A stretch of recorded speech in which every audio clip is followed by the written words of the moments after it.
Saludos desde la redacción de Euronews. Este miércoles 17 de marzo, primera parada, los Países Bajos en la tercera y última jornada electoral. Mark Rutte es el favorito en esta cita con las urnas y aspira a un cuarto mandato. Hacemos un repaso sobre la situación de la pandemia en Europa y las campañas de vacunación, con un parón debido a las dudas sobre AstraZeneca. Este jueves, la Agencia Europea del Medicamento debe tomar una decisión al respecto. Viajamos también a Brasil con una situación totalmente descontrolada y un nuevo ministro de Sanidad, el cuarto con Bolsonaro. Y vemos el ambiente en las calles de Bolivia tras la detención de Áñez. De vuelta a Europa, vemos cómo Islandia sigue muy de cerca la evolución de un volcán cercano a Reykjavik, cuya actividad está causando miles de terremotos en los últimos días. Y terminamos con cine. Hacemos un repaso de las películas europeas que optan a un Oscar. Todo esto y mucho más a continuación. Antes, los titulares. Países Bajos decide este miércoles en unas elecciones generales en las que el actual primer ministro Mark Rutte parte como favorito en las encuestas. Ante la nueva crisis migratoria en la frontera con México, el presidente Joe Biden dice a los inmigrantes que no vengan a Estados Unidos. 2.800 muertos en Brasil, un nuevo récord de fallecidos en un día. Un nuevo ministro de Salud, el cuarto desde hace un año, deberá afrontar la gestión de la pandemia.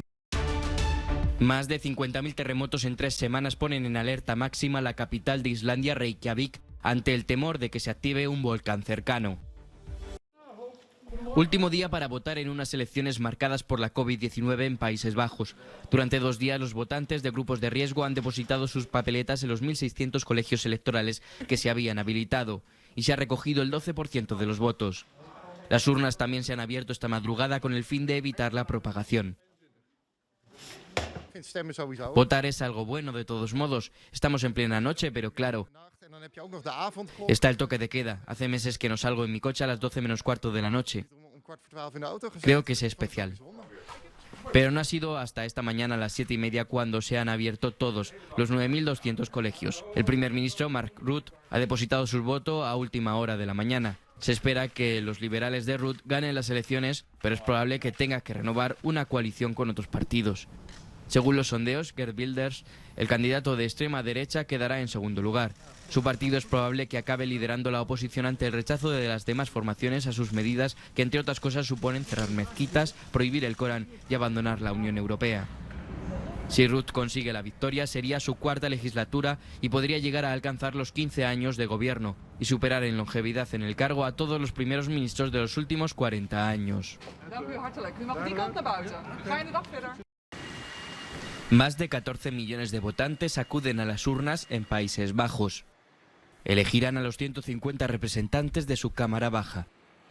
Los votantes pueden elegir entre un amplio abanico de 37 partidos, pero a pesar de la cantidad de opciones, todo el mundo sabe quién se sentará en esa pequeña torre de ahí.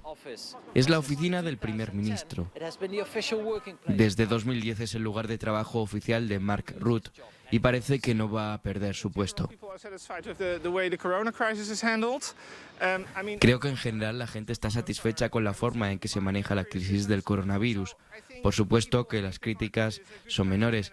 Creo que la gente piensa que Mark Rutte ha gestionado bien la crisis. A ver qué pasa después. Una pequeña minoría no está de acuerdo con las medidas de cierre del gobierno. A menudo se producen protestas que acaban en disturbios. Sin embargo, la mayoría de los holandeses apoya la lucha contra la pandemia. Buscan la estabilidad en un momento de incertidumbre. El número 2 en las encuestas es Geert Wilders. El líder de derechas es diputado desde 1998. Pero nunca ha formado parte del gobierno. El programa de Geert Wilders es discriminatorio contra los musulmanes, contra las personas con un segundo pasaporte. Así que yo diría que el programa se ha redactado de tal manera que Geert Wilders está seguro de que nunca estará en el gobierno real. Entonces, ¿quiénes serán los socios de coalición de Rutte?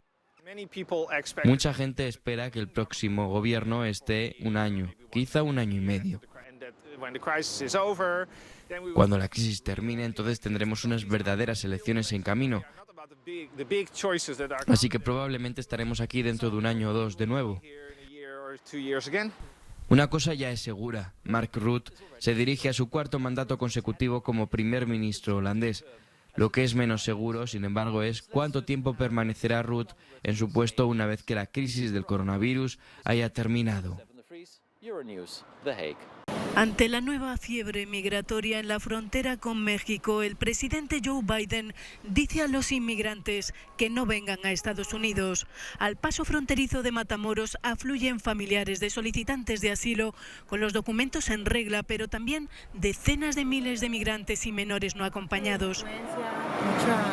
Mucha gente metida en el narcotráfico y no se mete con esa gente, ¿verdad? Mejor huye. Con la nueva crisis en la frontera, los republicanos acusan al presidente Biden de abrir las puertas del país a la migración ilegal en plena pandemia y con una alerta terrorista aún vigente. Ante las crecientes críticas, Biden ha tenido que dar un paso atrás y en una entrevista a un medio estadounidense dijo a los migrantes esta semana sin rodeos que no vengan. El congresista republicano por California, Kevin McCarthy, líder de la minoría, visitó la frontera cercana a El Paso y denunció que Biden está provocando una crisis humanitaria. Cuando visitamos estas instalaciones y vemos los barracones que estuvieron abarrotados de niños sin padres a los que no sabemos qué pudo pasarles, entonces decimos, no los anime a venir.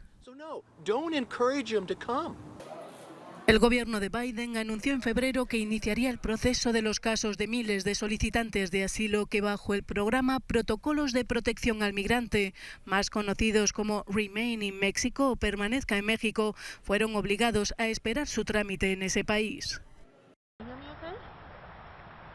Ataques mortales contra 3 salones de masajes asiáticos en la ciudad estadounidense de Atlanta. Han sido asesinadas al menos 8 personas, 6 de las cuales son mujeres de origen asiático, y otra persona resultó herida. El supuesto autor de los tiroteos, un hombre de 21 años, ha sido detenido. La policía está investigando lo sucedido como un robo, pero algunos medios señalan que pudo haber una motivación racial. Según una ONG dedicada a prevenir la discriminación asiática, esta comunidad ha sufrido casi 3.800 incidentes racistas desde el inicio de la pandemia de coronavirus en Estados Unidos. La suspensión preventiva de AstraZeneca ralentiza la vacunación en un momento de gran incidencia de coronavirus en Europa. Una decena de países de la UE, con Alemania, Francia, España e Italia, entre otros, están a la espera de que la Agencia Europea del Medicamento se pronuncie sobre un eventual vínculo entre la vacuna y la aparición de casos de trombosis. 10 países han suspendido AstraZeneca, 5 han retirado lotes. Sin embargo, países como Bélgica prosiguen la vacunación en línea con la Agencia Europea de Medicamentos, que asegura que los beneficios para prevenir la COVID superan los riesgos. He visto en Internet que hubo otros estudios que muestran que también podría haber casos de trombosis con Pfizer, así que eso no me preocupa, dice esta holandesa recién vacunada con AstraZeneca. Rumanía ha reanudado la vacunación tras retirar la pasada semana un lote de AstraZeneca. La desconfianza prima, sin embargo, unas 30.000 citas programadas fueron canceladas en las últimas horas. No creo que haya riesgos con AstraZeneca porque cualquier medicamento que se usa en los tratamientos se prueba muchas veces y si todavía está en uso quiere decir que no hay riesgos. Además, esos efectos adversos no están necesariamente correlacionados con la vacuna.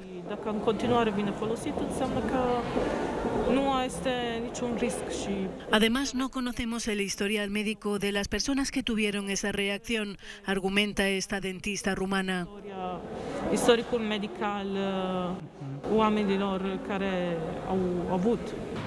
En Ucrania, varios líderes religiosos se inmunizaron para dar ejemplo y allanar la confianza de los ucranianos hacia la vacuna.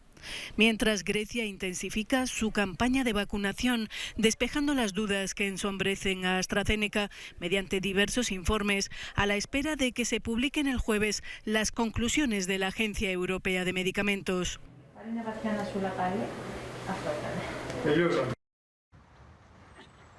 Francia mira con preocupación hacia el hospital de Lannion, en el noroeste del país, donde se han detectado 8 casos de una nueva variante del coronavirus que es indetectable en los análisis convencionales.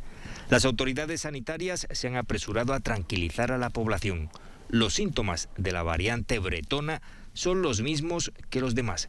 Y en principio nada indica que sea ni más peligrosa ni más contagiosa que la primera cepa del virus. Se están realizando investigaciones más profundas, concluye un comunicado del Ministerio de Sanidad. Por el momento se considera que es una variante que hay que vigilar. No se encasilla en el mismo grupo que la variante sudafricana. Necesitamos información, pero será complicado porque hay pocos casos para ver si tiene un impacto en la morbilidad. La aparición de esta nueva variante tiene un sombrío telón de fondo en Francia, que sufre una explosión de contagios en varias zonas del país. Las UCIs de los hospitales de París están desbordadas y siguen trasladando pacientes a otros territorios con menor incidencia y ocupación. Además, los planes de vacunación se han visto seriamente alterados por los retrasos y la suspensión cautelar del preparado de AstraZeneca. También este martes las autoridades han aprobado el uso de los autotest rápidos de antígenos, pruebas nasales que se puede hacer uno mismo en casa y que, en caso de dar positivo, deben confirmar más tarde con una PCR. Brasil supera las 2.800 muertes diarias y bate un nuevo récord. Con 11,5 millones de contagios, el país acumula 282.000 fallecidos, 12.000 desde hace una semana, y con Sao Paulo iniciando un confinamiento estricto. El país estrena nuevo ministro de Salud, el cuarto desde que comenzó la pandemia. Marcelo Queiroga sustituye al destituido general Pazuello. El nuevo titular de Sanidad, un cardiólogo cercano a Bolsonaro, tendrá que contener la nueva ola de contagios en el gigante latinoamericano de 210 millones de habitantes. Bolsonaro destituyó a Luis Enrique Mandetta en el primer mes de pandemia y el segundo ministro, el oncólogo Nelson Teich, duró solo un mes en el cargo, que abandonó ante las presiones presidenciales. La elección del nuevo ministro ha sido recibida con escepticismo. Creo que si coloca a un profesional de la salud como ministro es una mejora en comparación con un general militar que estaba ocupando un puesto para el que demostró no tener los conocimientos necesarios. No va a cambiar nada porque el número uno en el gobierno sigue estando ahí, por lo que cualquier ministro que ponga hará exactamente lo que él diga, señalaba este otro brasileño. El nuevo ministro tratará de acelerar una vacunación que avanza lentamente por la falta de dosis y las complejas negociaciones para cerrar contratos con las farmacéuticas. Miles de personas se han echado a las calles en distintas ciudades de Bolivia para protestar contra la detención de la expresidenta interina Yanine Áñez, que pasará al menos 4 meses en prisión provisional, acusada de sedición, terrorismo y conspiración.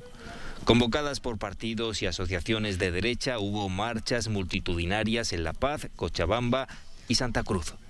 Los manifestantes acusan al gobierno izquierdista de Luis Arce de inventarse cargos y utilizar la justicia con fines políticos y querer hacer de Bolivia otra Venezuela. Pese a que nos encierran, nos amedrentan, nos insultan, nosotros no vamos a dejar de luchar por lo único que queremos, que es vivir en paz, en justicia y en democracia. Desde el Ejecutivo se asegura que la justicia es independiente y se auguran más detenciones de implicados en los hechos que desembocaron en la renuncia forzada de Evo Morales en noviembre de 2019 y en la represión de las protestas de sus seguidores, que dejó 36 muertos. Para la Fiscalía se trató de un golpe de Estado. Además de Áñez, están en prisión preventiva 2 de sus exministros y 2 exjefes militares. Para los manifestantes, lo que ocurrió a finales de 2019 no fue ningún golpe, sino la respuesta constitucional a un pucherazo electoral orquestado por el MAS. El partido de Evo Morales y de Luis Arce regresó al poder tras imponerse con claridad en las elecciones generales del pasado mes de octubre. Reino Unido aumentará su arsenal atómico. La nueva estrategia, con ecos de Guerra Fría, hará que el arsenal británico incremente sus reservas de cabezas nucleares hasta un máximo de 260 ojivas atómicas. Son 80 más que las 180 que se había fijado para mediados de esta década. La nueva estrategia del gobierno británico para defensa supone un vuelco desde la política de reducción a la de aumento de armas atómicas. The first outcome of the integrated review El primer resultado de la revisión integrada fue la decisión del gobierno de invertir 24.000 millones de libras adicionales en defensa, permitiendo la modernización total de nuestras Fuerzas Armadas y llevando adelante la renovación de nuestra disuasión nuclear. El plan del gobierno de Boris Johnson establece de forma contundente cuál es la mayor amenaza para la seguridad del Reino Unido: Rusia, y el mayor aliado del país, Estados Unidos. El compromiso de Gran Bretaña con la seguridad de nuestro hogar europeo seguirá siendo incondicional e inamovible, encarnado por nuestro liderazgo en el despliegue de la OTAN en Estonia. Londres sitúa como factor geopolítico más relevante la emergencia esta década de China como actor global, lo que convierte a ese país, según el Reino Unido, en la mayor amenaza estatal a la seguridad económica del país. El gobierno de Boris Johnson reconoce el beneficio de mantener las relaciones bilaterales. La policía de Bulgaria se ha incautado de billetes falsos de alta calidad producidos en una imprenta de una universidad de la capital, cuyo nombre no se ha hecho público. En una operación conjunta con el Servicio Secreto de Estados Unidos, la policía búlgara detuvo a 2 personas y se incautó de una máquina de impresión y de equipos para imprimir dinero, junto con grandes cantidades de billetes falsos de dólares y euros. El valor del dinero incautado se ha estimado en unos 4 millones de dólares y 3.600.000 euros, según la Fiscalía de Sofía. La policía cree que los 2 sospechosos forman parte de una organización delictiva más amplia que se dedica al tráfico de dólares falsos a Ucrania y de euros a Europa Occidental. Cobraban un 10% del valor nominal de los billetes producidos en la imprenta. Se trata del segundo gran golpe contra la falsificación de dinero en el país balcánico en lo que va de año. Islandia está en alerta máxima por la posible erupción de un volcán en la península cercana a la capital, Reykjavik. En las últimas 3 semanas se han producido más de 50.000 terremotos en una zona que no ha visto actividad volcánica en los últimos 800 años. Las secuencias de grandes terremotos no son algo extraño, pero es la primera vez que los vemos aquí, en los alrededores de la capital de Islandia, Reykjavik, y sentir terremotos todos los días es una experiencia nueva para mucha gente. En caso de que se produzca una erupción volcánica, se está planteando la posibilidad de utilizar maquinaria pesada para hacer zanjas y muros de tierra que cambien el curso de la lava fundida. En 1973 se tomaron precauciones similares para salvar la ciudad de la cercana isla de Heimaey. Pero hasta ahora los temblores no han causado daños significativos. De momento la actividad es más bien una molestia. Sigurdur Oli abandonó la zona por un tiempo y acaba de volver. Ahora estamos fuera descargando el coche. Somos de las muchas personas que se han ido para poder dormir en paz durante un tiempo. Como la tierra ha temblado mucho, al entrar con el equipaje he visto como la mesa de la cocina estaba tumbada y varias cosas se habían salido de los armarios. Los especialistas en riesgos naturales están de guardia a las 24 horas del día, conscientes de lo difícil que es predecir la actividad volcánica. El cine europeo estará especialmente bien representado en la próxima edición de los Oscars de Hollywood. Una de las películas más nominadas este lunes, tan solo por detrás de Mank, es El Padre, escrita y dirigida por Florian Zeller. El autor francés adapta su obra de teatro a la gran pantalla con 2 de los más grandes artistas británicos, Olivia Colman y Anthony Hopkins. Cuando escribí la obra no estaba seguro de que la gente estuviera dispuesta a hacer un viaje así, confiesa Zeller. Y me sorprendió y conmovió mucho descubrir que en el escenario, primero en Francia y luego en otros muchos países, la respuesta del público era siempre la misma, muy poderosa. Venían a nosotros después de cada representación para compartir su propia historia. Fue entonces cuando me di cuenta de que había algo catárquico en ello, porque todo el mundo tiene un padre. Collective, del rumano Alexander Nanau, está nominada al Oscar a la mejor película internacional y al mejor documental. La cinta investiga un escándalo surgido tras el incendio en un club nocturno que se cobró la vida de decenas de jóvenes.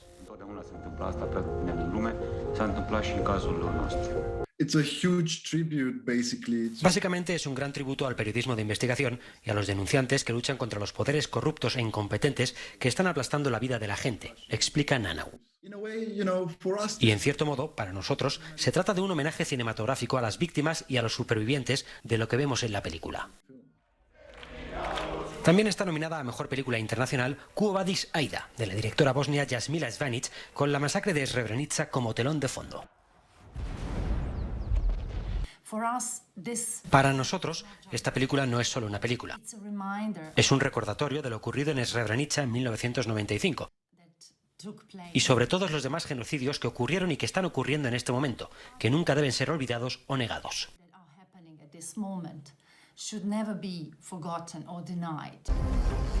Lo último del danés Thomas Vinterberg, Another Round, opta por su parte a 2 estatuillas, las cuales se entregarán el próximo 26 de abril.